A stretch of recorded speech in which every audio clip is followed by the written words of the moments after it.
India. BJP अध्यक्ष JP Nadda ने दावा किया है कि 2 मई को ममता बनर्जी चुनाव हारने वाली। बंगाल के लिए बोला जाता है कि एक भद्र लोग है, लेकिन बंगाल में जाकर प्रधानमंत्री ने एक रैली में कहा दीदी ओ दीदी, जो कि बीजेपी के कैडर में एक बड़ा पॉपुलर हुआ, लेकिन ममता बनर्जी और टीएमसी ने उस पर बड़ी ऑब्जेक्शन उठाई। क्या कहना चाहते हैं? देखिए, ममता जी ने प्रधानमंत्री जी के लिए क्या शब्दावली प्रयोग की है, ये हम आपको ऑन एयर नहीं सुना सकते। नहीं, मैंने उसको सुना है। ममता जी ने जो शब्दावली अमित शाह जी के लिए कही है, वो शब्दावली हम रिपीट नहीं कर सकते हैं। और मुझे तो अलंकारों से भर दिया है जी, जब आप पे हमला हुआ था तब और उसके बाद भी हमारे नाम के साथ कितने अलंकार लगे। ये हमको संस्कृति समझा रही हैं, इनसे हमने संस्कृति समझनी है। प्रधानमंत्री जी इतने अच्छे शब्दों में दीदी ओ दीदी, ये उनको निवेदन कर रहे हैं, पर वो कह रही है कि ये चिढ़ाने के लिए सब कुछ चीजें। भाई आप हर एक तरीके के अपशब्द बोले वो आपको वो मंजूर, और हम आपको आदर सूचक तरीके से बोलें तो भी आपको नामंजूर। यही मैं कह रहा हूं कि नेतृत्व का असल परीक्षा तो अब आई है, और यहां पर मुझे दिख रहा है कि ममता जी की बौखलाहट, अ लीडर इन क्राइसिस, इस पता चलता है कि वो लीडर है कि नहीं है, और ये सारी चीजें सामने। आप कह रहे ममता बनर्जी क्राइसिस में है? हाँ बिल्कुल है। और क्राइसिस मतलब उनके हाथ से चुनाव निकल चुका है, वो हार रही हैं। आप तो कह रहे थे वो दूसरी सीट से भी चुनाव लड़ेंगी, लेकिन अभी तक तो वो खबर आई नहीं है। आ जाएगी, प्रधानमंत्री ने भी कहा। देखिए, ये उनका फैसला करने का विषय है, लेकिन नंदीग्राम से हार रही है ये तय है। ममता बनर्जी और टीएमसी के स्ट्रेटेजिस्ट प्रशांत किशोर के ऑडियो सामने आने के बाद अब बीजेपी अध्यक्ष जेपी नड्डा ने न्यूज 18 से बातचीत में कहा कि प्रशांत किशोर भी वही बात कह रहे हैं जो बीजेपी लगातार कहती आई है।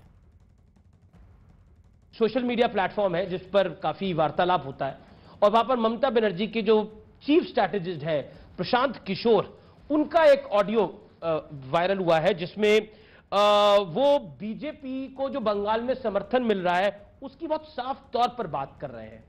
क्या कहना चाहते हैं आप उसके बारे में? और उन्होंने 20 साल से जो तुष्टीकरण हुआ, जिसको बीजेपी, जिसको माफ करिए लेफ्ट, कांग्रेस, टीएमसी ने जम के करा, और अब हिंदुओं को लग रहा है कि उनकी तरफ कोई खड़ा है। क्या कहना चाहते हैं आप? देखिए, प्रशांत किशोर उनका ये कोई इलेक्शन स्ट्रैटेजिस्ट जो नहीं, जो ये क्लब हाउस की चर्चा आई है, चैट आई है, वो वही बात कह रहे हैं जो हम कहते रहे हैं, और वो उसकी पुष्टि कर रहे हैं। तो इससे ज्यादा और क्या प्रमाण हो सकता है कि उनका स्ट्रैटेजिस्ट, उनको दृष्टि और दिशा देने वाला, नेतृत्व देने वाला व्यक्ति, अगर वो इस तरीके की बातचीत कर रहा है जो बीजेपी कहती आई है, और बीजेपी को ही वो मान रहा है कि आने वाले समय में बीजेपी यशस्वी होगी। पर उन्होंने बोला कि देखिए मेरी पूरी चैट आनी, पूरी ऑडियो आना चाहिए, मैं तो ये बोल रहा हूं कि बीजेपी नहीं जीत रही है। तो वो ये हमारे हाथ में तो है नहीं, वो अपनी पूरी चैट ले आए। बीजेपी के राष्ट्रीय अध्यक्ष जेपी नड्डा ने न्यूज 18 से बातचीत में कूच बिहार के हिंसा पर ममता बनर्जी पर हमला बोला है। नड्डा ने सवाल उठाया कि 10 साल से बंगाल का सीएम कौन है और बंगाल का लॉ एंड ऑर्डर किसके हाथ में? हम कूच बिहार की बात कर रहे हैं। आपके भी काफिले पे हमला हुआ था बिहार के अंदर, लेकिन कूच बिहार में दिलीप घोष के काफिले पे भी हमला हुआ। पीछे हमने देखा धर्मेंद्र प्रधान पर की एक कार्यक्रम में भी अटैक हुआ। शाहनवाज हुसैन के भी एक कार्यक्रम में पत्थर चले। क्या आपको लगता है जेपी नड्डा जी कि जो पॉलिटिकल वायलेंस है, सिर्फ चुनाव वाले दिन नहीं, सिर्फ जिस दिन वोटिंग हो रही है उस दिन, कैंपेनिंग के दौरान भी जो वायलेंस हो रही है, ये वाकई 2021 की सदी में हम बैठे हैं और हम बात करते हैं फ्री एंड फेयर इलेक्शन की? क्या मैसेज जाता है इससे? अमित जी, मैं आपसे प्रश्न पूछता हूं, ये सारी घटनाएं सिर्फ बंगाल में हो रही हैं? जी। बंगाल का मुख्यमंत्री 10 साल से कौन है? होम मिनिस्टर कौन है? लॉ एंड ऑर्डर किसके हाथ में है? और इसका उत्तर कौन देगा? ये अपने आप में बताता है कि hand in glove with criminals and criminalisation of TMC is the order of the day. ये आज के दिन की तरीका, ये तहजीब बन गई। साथ ही जय श्री राम के नारे पर जेपी नड्डा ने कहा कि यह परिवर्तन और विकास का नारा है।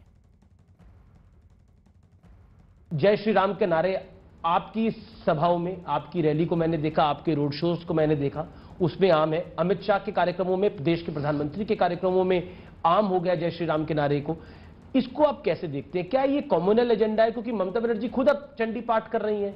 देखिए, Jai Shri Ram has become a slogan of असोल परिवर्तन। वो परिवर्तन का एक स्लोगन बन गया है।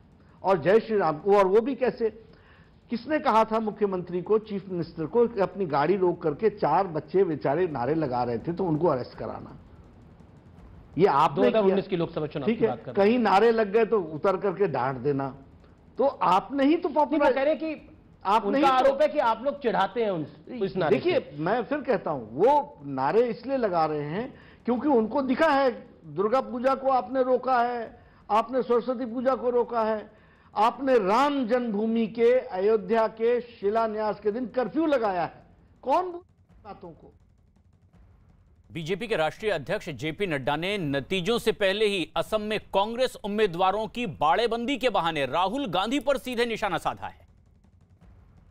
राहुल गांधी का आरोप है कि 2014 के बाद हालात बदल गए हैं, सरकार ने संस्थाओं के ढांचे पर नियंत्रण कर लिया है, इसलिए बीजेपी को छोड़कर कोई चुनाव ही नहीं जीत पाता।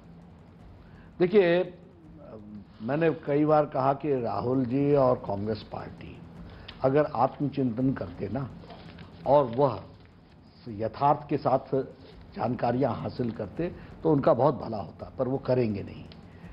2014 से बहुत बदलाव आया है, उन्होंने कहा, ऐसे ही कहा ना, बहुत बदलाव आया है। 2014 के बाद कोई घोटाला नहीं हुआ।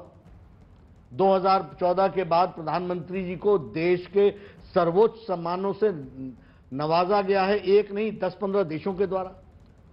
यूनाइटेड नेशंस ने प्रधानमंत्री जी को एनवायरनमेंट का सबसे बड़ा पुरस्कार चैंपियंस ऑफ द अर्थ का खिताब दिया है।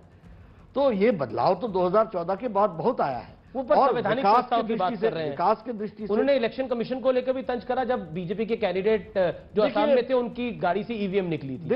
उस पर एक्शन हुआ है और 12 घंटे के अंदर उसकी रिपोर्ट आई है।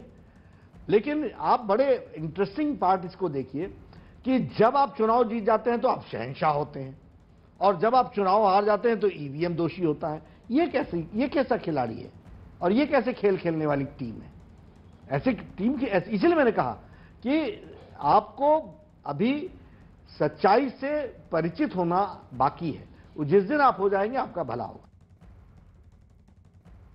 दूध का जला जो है वो छाछ भी फूक फूक कर पीता है। कांग्रेस पार्टी अपने कई जो विधायक के प्रत्याशी हैं उनको लेकर जयपुर पहुंच गई है, बाड़ाबंदी उधर कर दी है। क्या कहना चाहते हैं? उनको लगता है कि फिर आपने गेम ना कर दे उनकी। देखिए, बड़ी स्पष्ट सी बात है, कांग्रेस पार्टी में कार्यकर्ता को नेता पर भरोसा नहीं है और नेता को अपने कार्यकर्ता और नेताओं पर भरोसा नहीं। ये उनकी स्थिति हो गई है।